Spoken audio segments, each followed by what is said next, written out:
ದೂರದೃಷ್ಟಿ ಇದ್ದಂಥ ಮುತ್ಸದ್ದಿ ರಾಜಕಾರಣಿ.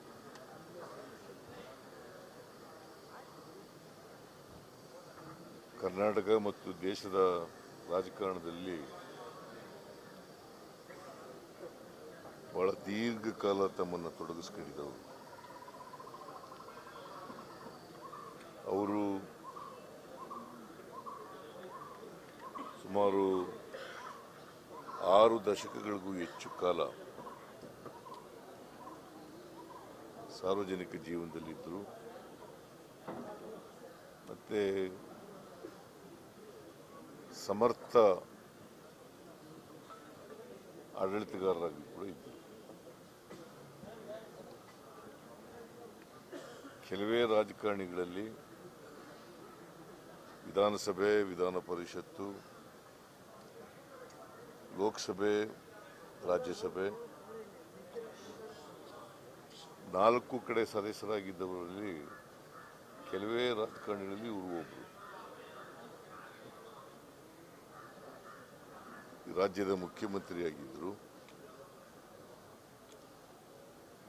ಮತ್ತೆ ವಿಧಾನಸಭೆಯ ಸ್ಪೀಕರ್ ಆಗಿದ್ದರು, ವಿಧಾನ ಪರಿಷತ್ತಿನ ಸದಸ್ಯರಾಗಿದ್ದರು, ವಿಧಾನಸಭೆಯ ಸದಸ್ಯರಾಗಿದ್ದರು,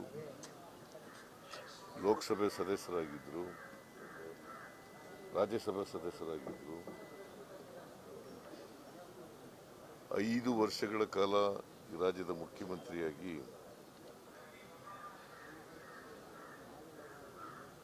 ಬೆಂಗಳೂರನ್ನ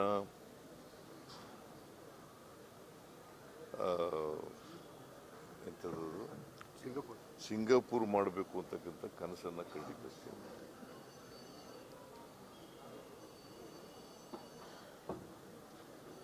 ಅವರು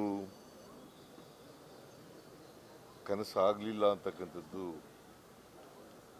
ಕೇವಲ 4.5 ವರ್ಷಗಳು ಮಾತ್ರ ಮುಖ್ಯಮಂತ್ರಿಯಾಗಿದ್ದರು.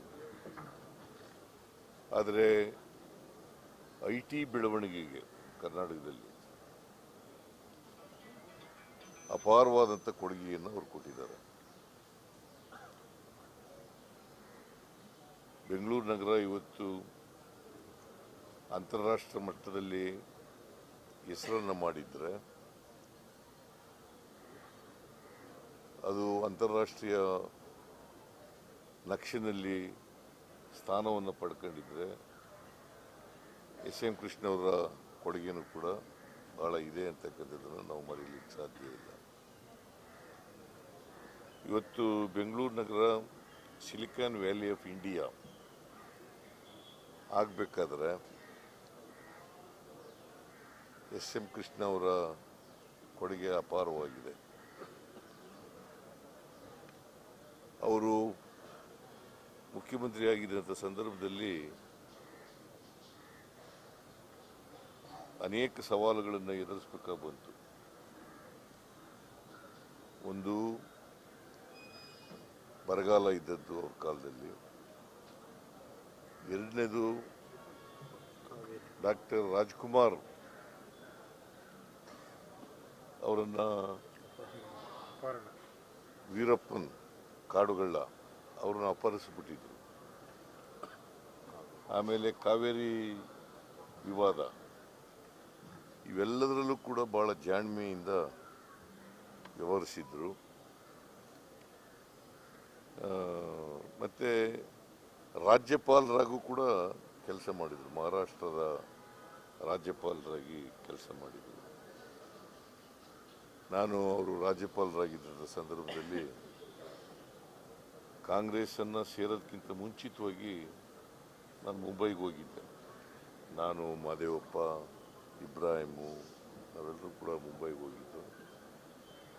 ನಾವು ಅವ್ರಿಗೆ ತಿಳಿಸೋಕ್ಕೋಸ್ಕರ ಹೋಗಿದ್ದೆ, ನಾನು ಕಾಂಗ್ರೆಸ್ ಸೇರ್ಕೊತೀನಿ ಅಂತೇಳಿ ತಿಳಿಸ್ಲಿಕ್ಕೆ.